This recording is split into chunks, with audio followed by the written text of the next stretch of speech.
This is a reading from Whispers from Eternity. It's one of the prayer demands. It's called Make Me Anything, a Christian or a Hindu, anything to realize thee. And it comes in a small subsection in this book of prayer demands that Yogananda has written called Prayers for Universality. Let me be Christian, Jew, Hindu, Buddhist, Mohammedan, or Sufi. I care not what be my religion, race, creed, or color, if only I can win my way to thee. But let me be none of these, if that identity enmeshes me in an enclosing net of religious or social formalities. Let me travel the royal high road of realization which leads to thee. If I am traveling on some bypath of religion, lead me onto the one common highway of realization which leads straight to thee. Send me the sunshine of thy wisdom, that it lead me to the morning of my growing powers, and send me the moon of thy mercy to guide me rightly if ever I am lost in the dark night of sorrow.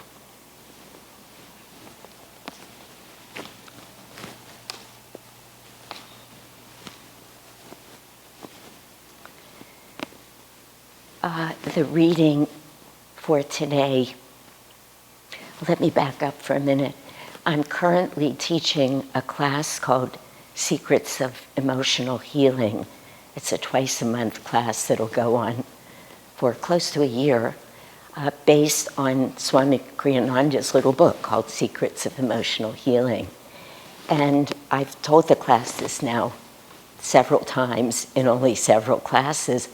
When I first opened that little book, there's 2 lines about every secret. So each day has what Swamiji calls a secret for how to heal.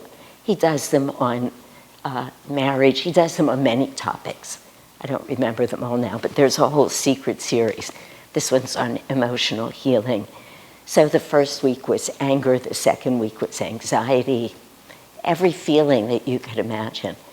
But in each of the secrets, he literally writes 2 sentences. And I agreed to do this class, and then I opened the book, and I thought to myself, what am I going to talk about? There's 2 sentences here. But as I meditated the first week, when the topic was anger, and I meditated on those 2 sentences, I realized that within that secret that Swamiji was sharing with us was a seed for everything we need to know to walk this spiritual path.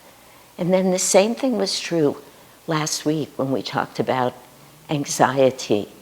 And I've had that feeling before, and I've shared it with all of you often, that Swamiji has such a way of planting the seeds for our entire spiritual growth in everything he does, a song, a poem, a little 2-line secret. But in this reading for today, it's not even subtle between the Bible and the Gita and Swamiji's commentary on it. It's so, it's profound, of course, but it's so broad. And last night, after an experience we had here that I'll share in a moment, I went home and I thought, how to pick this up. This is a year-long course, just filled with so much depth and truth and awe about the path, about the gurus, about their love of us, about the ways that we keep ourselves so contained in just the tiniest little bit of life. And what they're coming to say to us is, look at this consciousness that I'm offering you. This is Christ consciousness. This is not Christ the man. What a major, major misunderstanding to look at that man and try and figure out who he was with a human consciousness, as opposed to listening to him, feeling his heart, looking in his eyes, receiving his wisdom, because that's what he came to give everyone. He wanted to share his consciousness, which he said over and over again. This is not me. I and my Father are one. And he tried to tell the people that in so many ways. But when we think of every great spiritual of the avatars, really, when we think of Krishna and Buddha and Yogananda and others, it's what every one of them are here to do. They're not here saying, look at me. They're here saying, I can bring you, I can help you change your consciousness and therefore attain a level of inner peace, joy, wisdom, love. Everything that you want is coming to you through me. Every one of them said that over all of those thousands of years. Every one of them brought what Christ did, because the question, the title of this talk, is who are the true Christians? So of course we think about Christ, but Christ wasn't trying to say, be like me, the man, nor were these other avatars, but they all came with exactly the same message.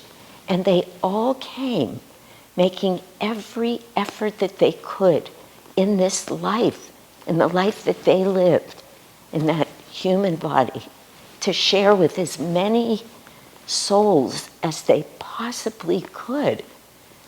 Unfortunately, not all that many could hear any of them, but just trying to say, watch my consciousness, feel my love, experience the wisdom.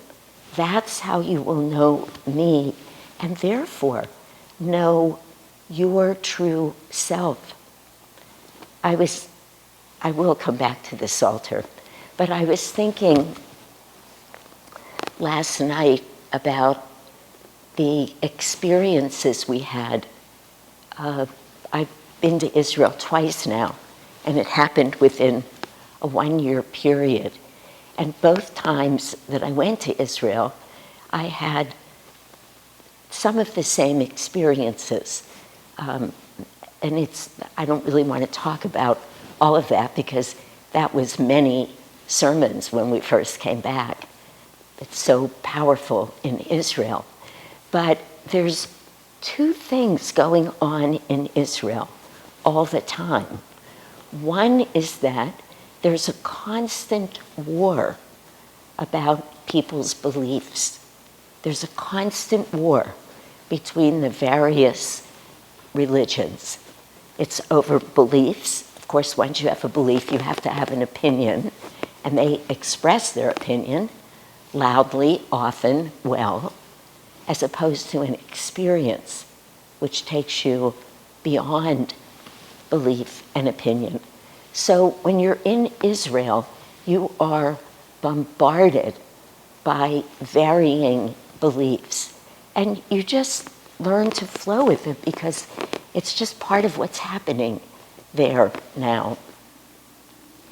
But the other thing that happens in Israel is that people of every known and unknown religion and spiritual path come to Israel because of the inspiration there, because of all of the true spiritual leaders, the great souls who have been there and who have left their vibration there.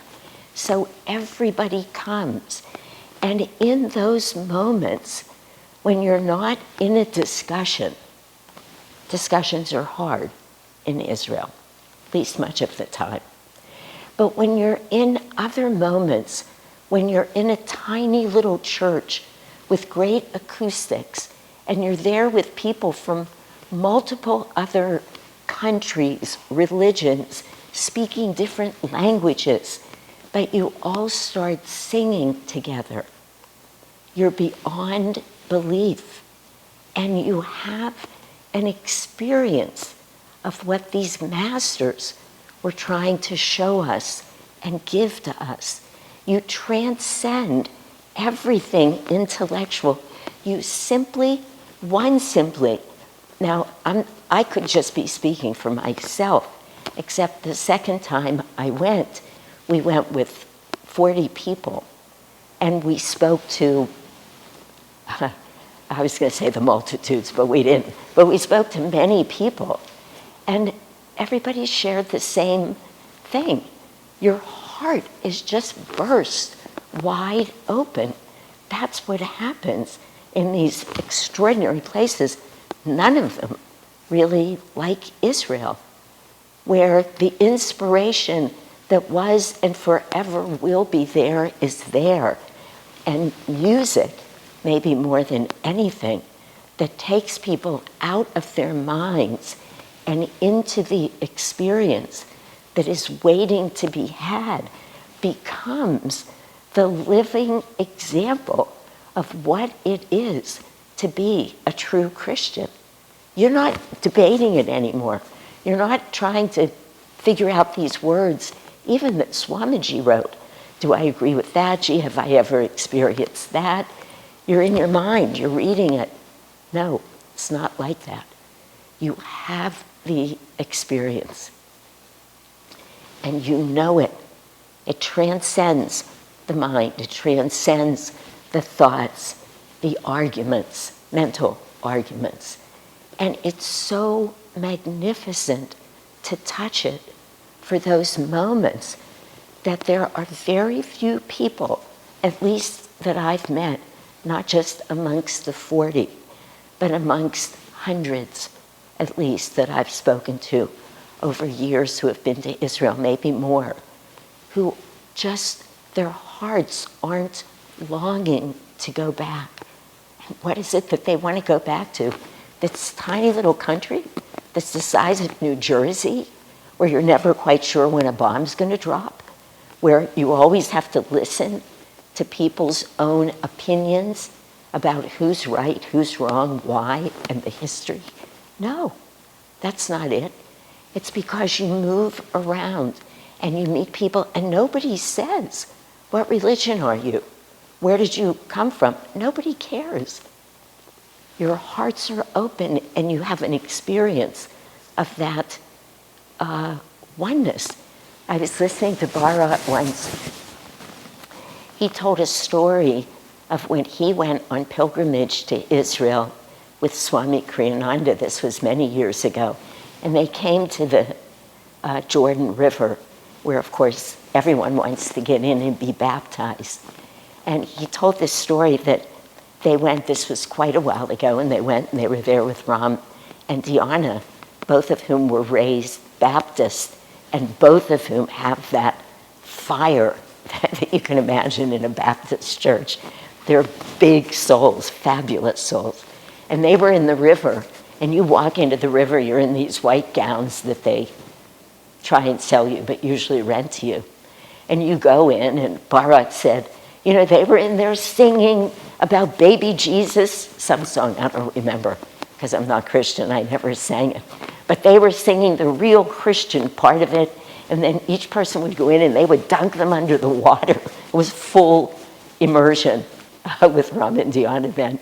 And then the person would come out, and then Swami Kriyananda would be there chanting Om and blessing them at the point between their eyebrows.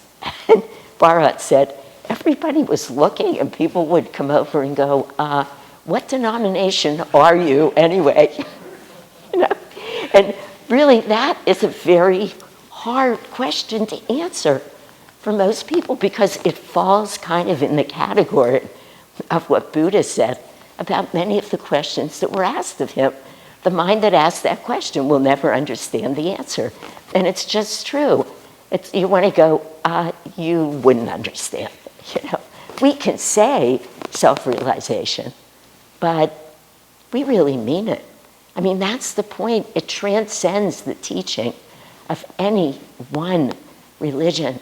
Last night we had an extraordinary experience here. We took what every year has been what we call Guru Day, and it is Guru Day, but it always happens at night.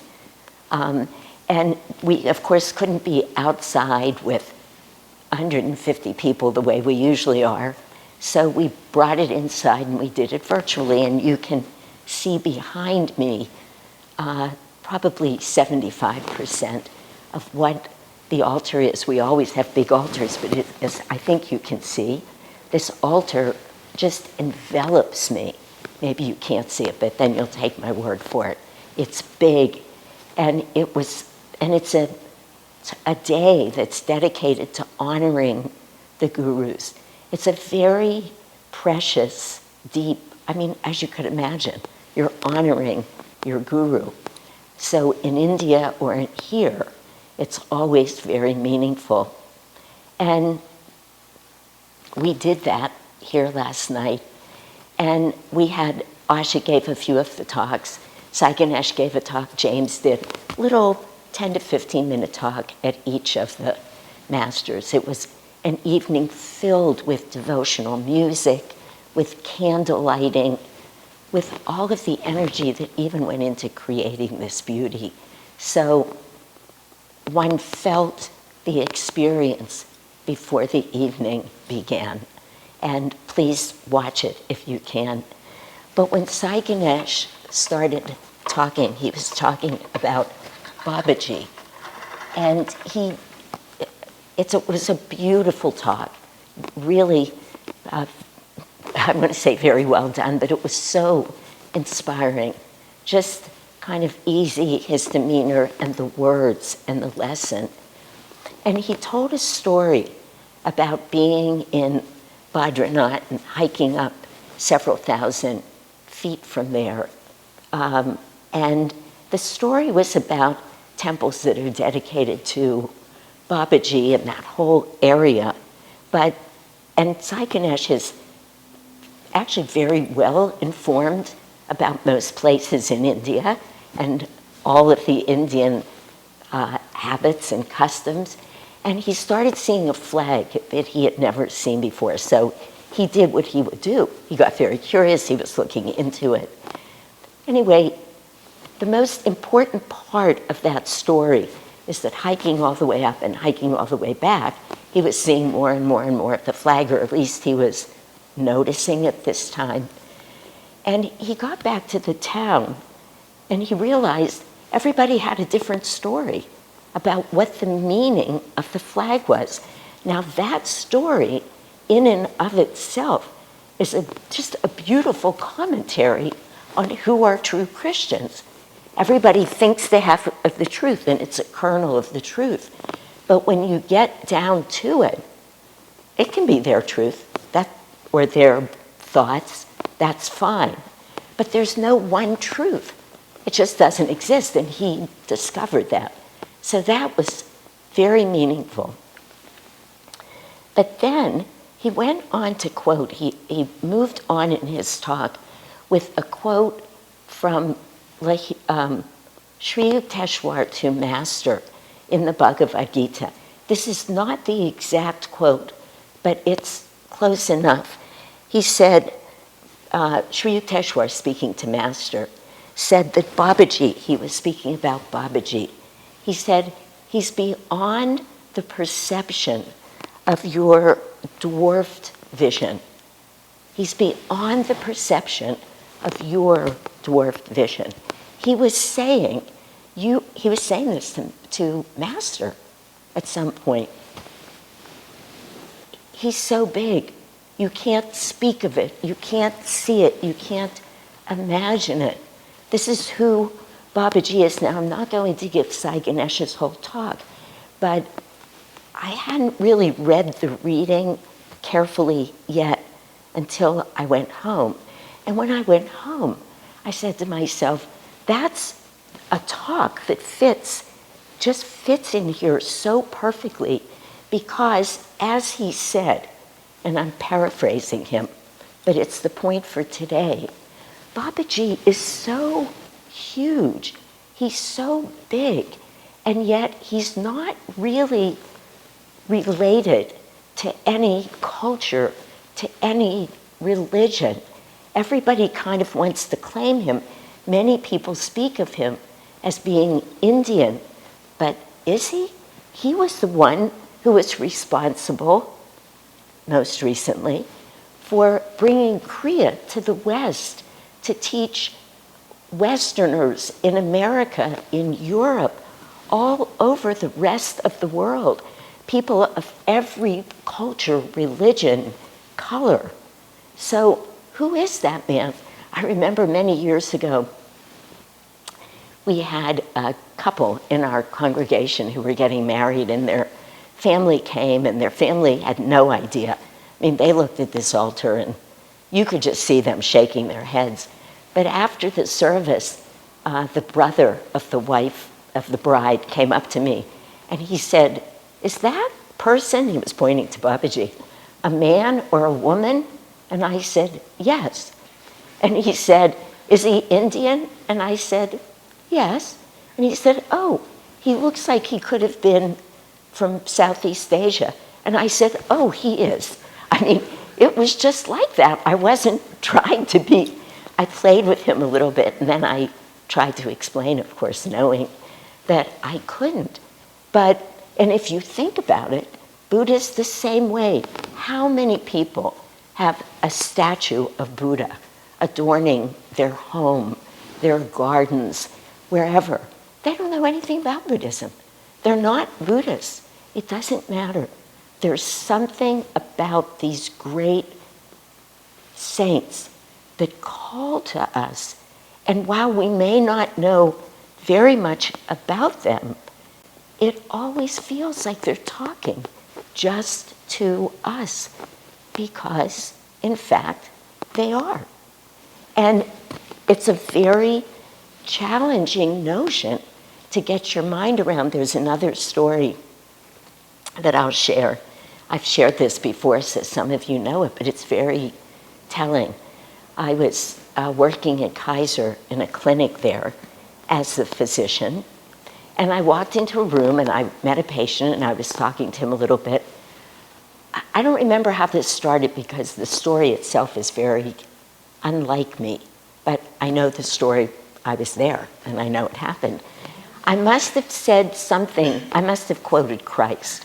Now, why I would do that in an urgent care clinic right off the bat, who knows? Maybe it was so I could tell this story many times. But I did. I quoted Christ, and this man lit up, and he said to me, "Oh, are you a Christian?" And I just thought for a moment, and I said, "I am, but I don't think you would think so." And he wanted to have a conversation about it, but this is an urgent care clinic. We had 15 minutes. I said, "Let's save it. If we have time, we can talk later." I sent him off for some blood work, whatever needed to be done. He came back. We did the medicine.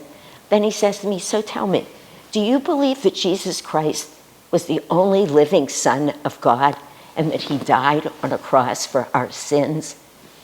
And I, just like this, I said, "No, I'm sorry, I don't." And he paused for a moment, and then he said, "How did you know I wouldn't think you were a Christian?" I mean, just, of course I knew he wouldn't think I was a Christian.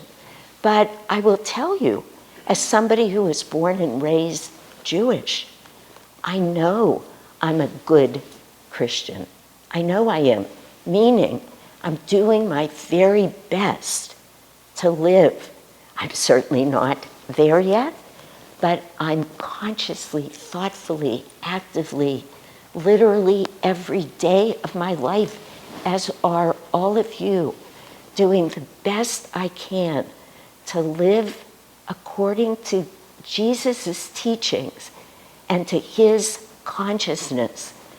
When I was in Israel, I was in the Church of the Holy Sepulchre, and there's a room there where the Greek Orthodox have this room. It's all, they're still fighting over the temple, let me just say that, but this was a Greek Orthodox room. And I went to walk in, and they have a very big habit that they wear. They're rather imposing in some ways. And he stops me. He didn't speak any English, and I didn't speak whatever language and he crosses himself, and he looks at me like, you? And I went, oh, yeah. Now, let me tell you, I don't even know how to cross myself. I don't know if you go up or down first or sideways first. I'm not sure, but I did it so fast. And then he just backed up and let me in because in that instant, it was instantaneous. But I thought, yes, I am a Christian, and I'm not going to let that man define what that means for me, because most people have taken this huge, infinite consciousness, us too, me too, of course, that's what we're doing here. We say it all the time, we're only in this body as long as we need it, and we need it until we're totally free of this. So we're not, but we're working on it. But we have taken what is literally infinite Christ consciousness, and we've brought it down to this minuscule, tiny little thing of a body. And then we give it all of its labels, and we try and make it real. And these great teachers come and say, no, no, no, don't do that. Listen to me, feel me. I'm going to help you in every way that I can. Recently,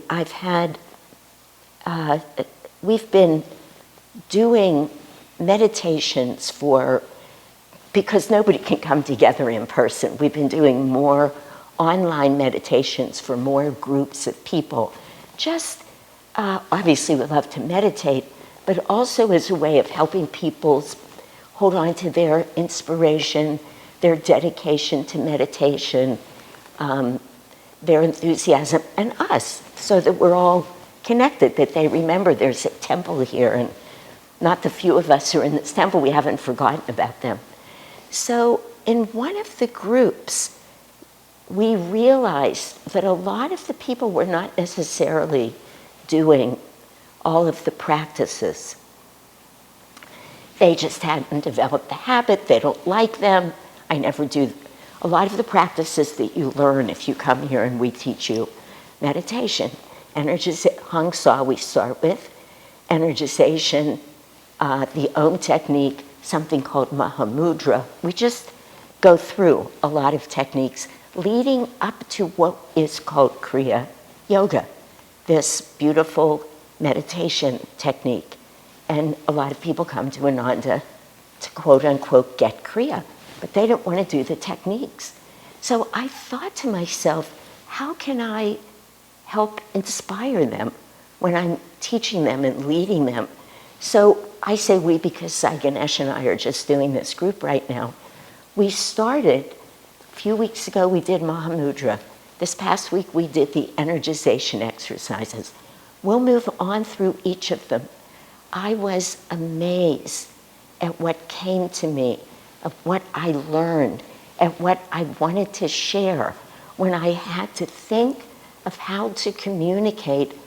Why would this great avatar come and say, this is what you need to do to awaken this energy, to neutralize everything that's holding you back from attaining Christ consciousness, from knowing true joy? Why did he tell us to energize? What is in the energization exercise? Well, it boils down to the fact that it's everything everything's energy, and as we're trying to learn, remember that we are that and learn how to manage it. Why are we saying a mantra called Hung Sa? What happens? What did Master tell us? That between every inhalation where we say Hung and every exhalation of Sa, there's a pause. And he said in that pause is Christ consciousness. And I could go on through every one of the techniques as I was diving deep about what is in them and how it's bringing us closer and closer to that state of Christ consciousness. We're not there, but we've been given every conceivable tool through the great love of these masters that keep coming back to show us the way. It's not to memorize a bunch of words. I don't care that I don't know how to cross myself. I felt perfectly fine going into that room, that temple. I'll just close with this. Somebody once I heard, I can't remember where or who, and I wasn't there, so if every detail's not right, so be it, but when Swami Kriyananda's mother passed, they had a service down here. They lived down in the Bay Area. And it was in whatever religion they were, I don't remember now. I think it was some Christian denomination and not Catholic. His mother was very devout, so this would have meant a lot to her, this service. But at some point in the service, whoever was leading it said, only Christians should do this next thing. Well, many of the people from Ananda thought, well, I'm not really that kind of a Christian, so I won't do it. And when they walked out, Swamiji said to them, don't ever let anybody define Christianity for you, or your Christianity, or what it means to you. Those are just words, those are just beliefs. What we're practicing is how to get from here to that state of Christ consciousness, which every one of these masters and every great avatar ever, they all came to tell us the same thing. We say every week, Jesus appeared to the great master Babaji. Jesus didn't stop and try and figure out what religion he was. He appeared to Babaji and said, we need to send emissaries again. Of course they did. Of course. They're all living in one consciousness. They are unitive. We are still dual. But that's our goal. And we have to remember that. It's not a belief. It's not a religion. It's not a set of rules. It's opening the heart. It's listening with the heart. It's developing ears to hear, which means allowing energy to flow so that God's grace can descend.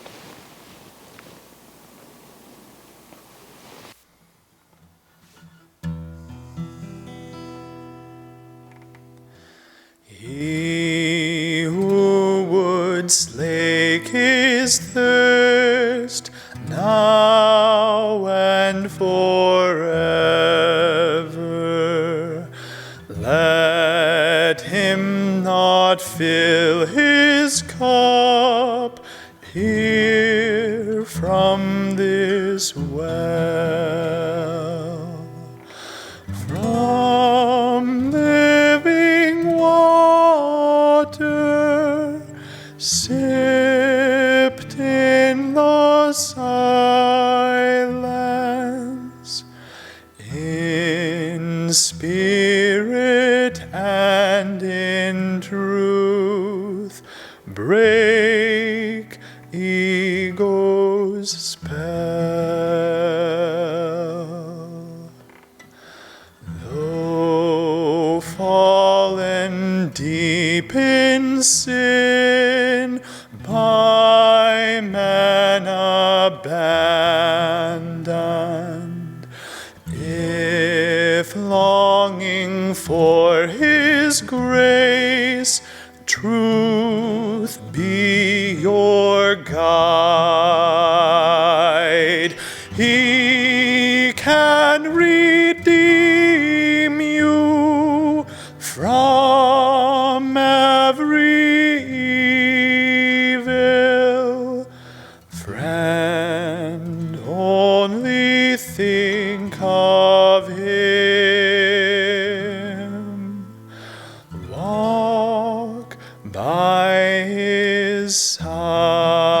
side.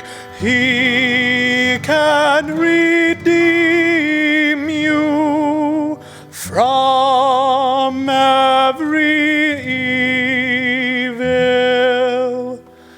Friend, only think of him.